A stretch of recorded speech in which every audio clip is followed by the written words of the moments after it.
Watch the way he adds up, and he's the first 1, 2, 3, 4. The fourth or fifth one is what did the job. You know what I mean? Do that one more time. Don't blink.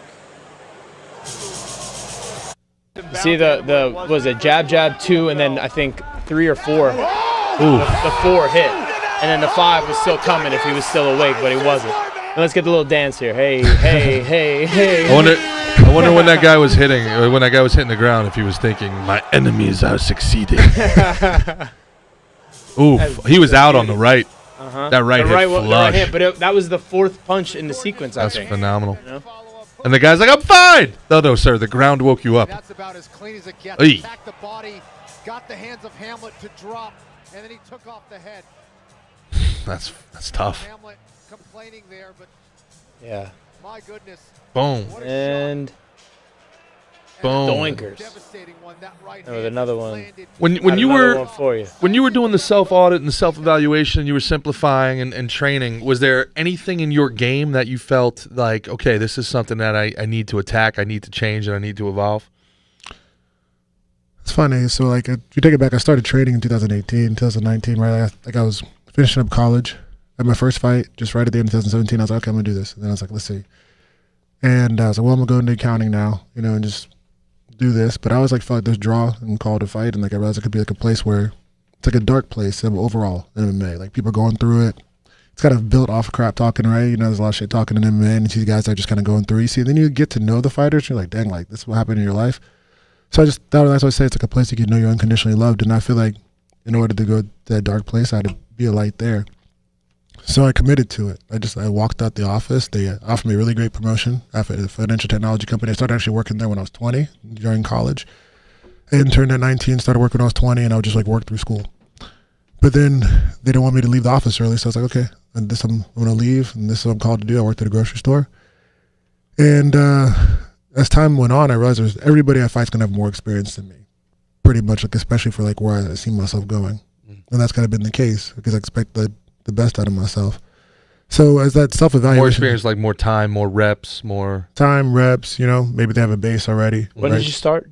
I started training when I was 24. 24. Yeah. 2018 he said, so it's also speaks to him being a 6 years. Just a freak. Specimen. Yeah.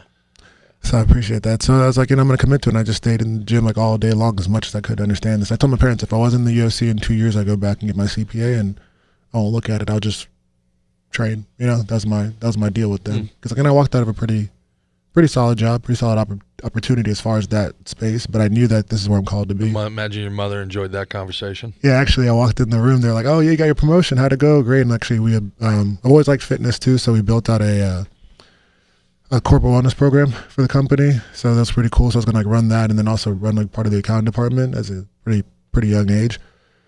And I came home. I was like, "Yeah, I left. I'm working at the grocery store." And she looked at my dad and said, "Talk to your son," and just rolled over back in bed. And I was really? Like, okay.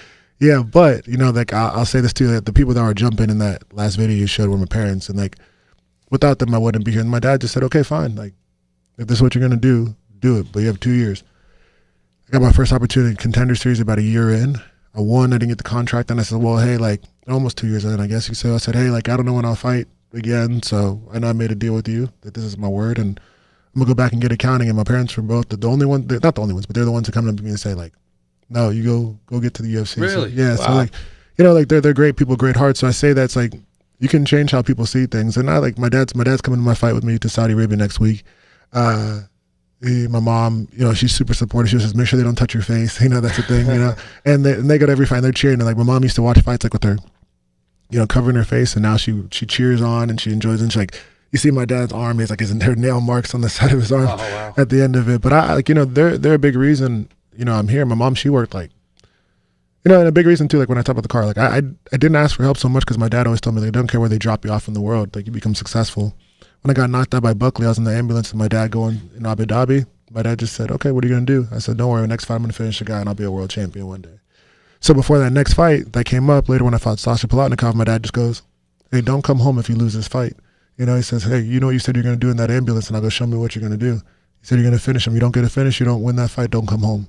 And, you know, I finished that fight and I got to come home and visit. So it's like, I always realized it doesn't matter where I'm at in life. You just got to reevaluate and things like you said. So like, it's like when I did the self-audit, I said, okay, where did I mess this up?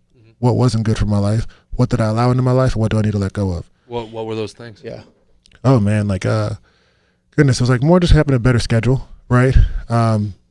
Training habits were good, I would say. Training habits were good. I was just having like to be patient. I wasn't much of a patient person. Want to be there for everybody that I can be, family, friends, but I realized that sometimes I got to focus on myself. So I started doing that. The relationship I was in wasn't, it's like, it wasn't, I just tell people, it wasn't that I lost like a girlfriend. It was more so that like or future fiance about to be, it was like you lost your best friend. So I said, okay, but at the same time too, I knew I had to step away. But I mean, like the relationship were good friends, and I wish the best for them and all that. But it's like, you start realizing, what do I need to do to become what I believe and pray to be? And that's a champion. And then it's different, right? I think there are different standards for what you want to do in life. So it was all that, and man, like it paid off, right? It paid off. At the end of last year, got the title, and now I get to get my second weight class title, next weekend and claim that victory. It's like, it was worth it. It wasn't, I don't call things hard. I say they're more challenging. There are very few things in life that are like, if you go just outside the United States or just other parts of this country, right? There's a kid who hears gunshots every single day. There's a kid who's in the countryside taking care of his grandma who's sick, who took him in. There's a kid in Congo who's drinking water that's messed up, right? Like that, to me, that's hard, right? That's more hard. For me, it was challenging because I could, like, yeah, you said I could walk into an accounting office and go that. Maybe your calling has a little bit more challenges in it. You might call them hard because you're like, God, I knew you called me to do this, but I could just go walk into this accounting office and apply for a job and live a very nice life in South Florida. And it's like, you're not meant to do that. So that could be a harder decision. But, just like when I talked to my parents in that bed, I said, like, look, when I walked into the room and talked to them, I said, I'm going to be a world champion. Like, I didn't know how long it takes to get to UFC. I didn't know any of that, but it's like a quote I really like. It says, put necessity into an organism and watch it grow. So like when I gave myself 2 years to get to the UFC, it's what I gave myself. So everything I did leading up to that point, like the friendships, the hanging out, like everything was just cut off. It was like, I love that. It's like a burn the boats kind of thing. Yeah. There's no choice. You put necessity into it. Say, what was that? You put necessity into an organism? Put necessity into an organism. Yeah, watch say it grow. Say it again? Yeah, put necessity into an organism and watch it grow. Right? I think I said it cooler. You did. Oh. I did my Sir? Shit. So let me pivot to the other side of it. Now you had how long in between your fights was it? In between when you were living in your car, you lost the UFC contract. You went Bellator or PFL first? PFL. You went PFL. How long is that time frame? About a year. So you're training for a year. The guy next to you has been 13 months just training, not fighting. Also coming off of a loss, right? What do you see as far as growth? You've been training with him. Like what advice do you have, or what growth do you see? How you guys have kind of similar in that way that you're experiencing something not many people in the fight world have experienced, right? So I don't know that it's that uncommon. No, I don't know. I mean, I would say it's probably more uncommon for like a normal person, someone not in the fight world. But there's ups and downs, and like you said, dark times. Like I remember when I first got my surgery, I was like laid up on the couch, like I couldn't pick up a freaking like gallon of water. My back would like. So I'm like, dude, I remember you trying to convince yourself not to get the surgery because then you want to be able to fight. And I'm like, bro, you can't sit down. Yeah. Like, yeah. Well, I was kind of maybe a little bullheaded for 3 years pushing off the surgery with the broken disc. But yeah, I think the living in the car, it's like it's high risk and high rewards. You know what I mean? You're gonna have to sometimes go broke, go crazy, go whatever the necessary, again speaking of necessity thing is to reach your goal. And there's stuff you're gonna have to undertake that is gonna be daunting, and is it gonna be like some people are like, fuck this, I'd rather just be an accountant and have my 9-to-5 life. But there's your purpose in this, your ability to inspire, all the stuff Impa's talking about is I feel it so much. You know what I mean? It's And that's why you guys are where you are. My 5th year in the minors, I'm broke. I'm done. I had a girl that I wanted to marry. She left. And I said, man, fuck it. This ain't worth it. I don't want to do this shit no more. I don't think I would have made it to the big leagues anyway, but I do know I was broke again at 30, and I wish I spent those 5 years still playing. You know what I'm saying? Like, everybody's broke at 30. Could have seen it out, gone over to you know Japan what? or something. Yeah, bro. Like, use the game as opposed like there was more to that opportunity than just making it to the big leagues for one game or something. You know, like, and I didn't appreciate like how much everything else in life would not be like that. Like if this is as good as it ever gets, man, it's pretty fucking good. That's the approach I should have taken, as opposed to constantly worrying about what I don't have, what's outside of my control, what my ambitions were. I was never in the moment. I was always in the future. And that was giving me a remarkable amount of anxiety. And you can't Isn't that what they say is like, that's why it's so much easier said than done. But to be in the present is where you want to be. That's where you want your very difficult goal. Though, man. Yeah, if you're in the future, that's anxiety. You're in the past, that's depression. Yes. You know, you're in. Well but said. if you're in the present, that's it's and of course you gotta. There's stuff to go along with it. You gotta plan. There's certain things where you have to take yourself out of that. But to as much time as you can be in the present is. It's a good feeling. It's a beautiful feeling. And I know us getting to be in the gym when someone's trying to punch your lights out or choke your neck, like you can't be thinking like, oh snap, I don't know if I paid my bill. You know what I mean? Like you're like you're in the freaking moment. I guess that's kind of drilling down to the question that I was really asking is like, okay, during those long stretches, during those lulls.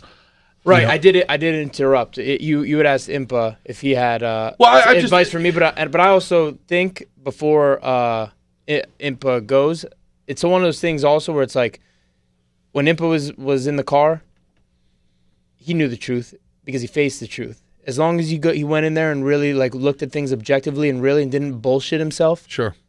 And you know what I mean? And I had to do the same thing. I had to innovate, and I had to change, and I had to upgrade myself, my game, my life. Yep. We started 2 podcasts. I've changed my game. I've added tools to mine. I decided I was going to add those tools when I was laid up on the couch with ice packs on my back. And 13 months later, I'm proud of what I've done with them. You know what I mean? Like what I said I was going to do, I did. Gotcha. So I'd love to hear Impa's thoughts on either. What was your question exactly? Well, I guess the question is really when I'm kind of hearing you guys talk, the question becomes twofold. It's one, what are you doing to maintain both your sanity, your positive energy, that the discipline, and the to get up every day and do the work and take the pain that you guys do, knowing that I don't know when my next paycheck's coming. I mean, I would if I was working an accounting job. I would quit if I wasn't. I'm not going to I'm not doing no more accounting. One, it takes mental toughness. Yeah. 2, it takes perspective. Impa was talking about people in the Congo not having clean water. I walked into Barwis to start doing my PT, and then some days I could be like, I walk past the gym, see all the guys, all my best friends in there getting to fucking play and work on what all our dreams are. You know what I mean? All these like-minded individuals. I got to go past that room over to the PT one and do some boring-ass fucking stretches and little thing, you know what I mean? Little uncomfortable things like that. But then I look around that gym and I see people who are in wheelchairs, people who are struggling to walk, people who don't have balance. The gave me great perspective from the jump. I didn't feel bad for myself. Everything that happened, I did to myself. It was, was it my choice or me following my passion or my purpose? So and I'll tell you, when I was stuck up on the couch for that 6 weeks, I was kind of like struggling with the sanity, so to speak. I'm used to getting the endorphins. I'm used to training every day. All that shit was gone. I'm an endorphin addict. I need to work out to calm myself down, to feel good. And I had that was gone. At first I would supplement. I would just walk in the freezing cold for like hours of the day because that was all I was allowed to do, But I also had to be introspective and had to use that time and face the truth.